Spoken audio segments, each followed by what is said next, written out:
I was approached by the National Boricua Human Rights Network because finally they were getting to them that they needed to do something else, and they needed to expand what they were doing, getting out. And I was invited to a meeting with them to think, and I proposed the idea of this exhibit about telling the story of the two remaining Puerto Rican political prisoners. We developed a financial plan, a marketing plan for that, the entire exhibit, and we presented, and they approved, and they committed to fundraise this money, and the exhibition started taking off. It was a lot of people involved, but the brain, this exhibit, I would say there was Alejandro Molina. He's a Mexican-American that he's so committed to the struggle of Puerto Rican independence and always been. That is one more of these figures that is working and dedicating their life to the prisoners' release. They have this really tight relationship between them. He talked to them almost every week on the phone. But I said, talk about my frustrations, and I hear Alejandro respond to me, say, why are you doing this?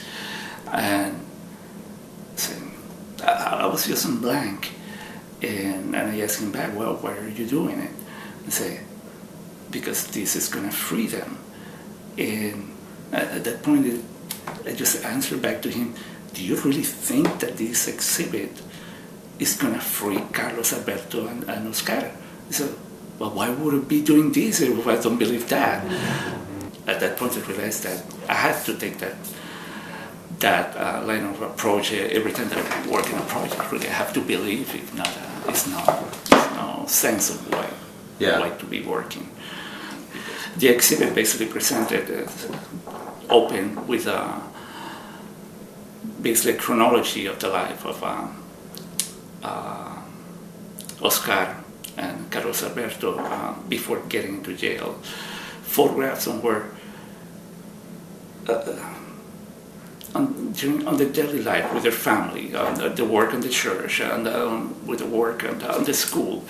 Oscar dressed because he served for the U.S. Army. I wanted to not just to present the same information. I wanted to go through the process and decide by myself what I wanted to present on the exhibit. I made a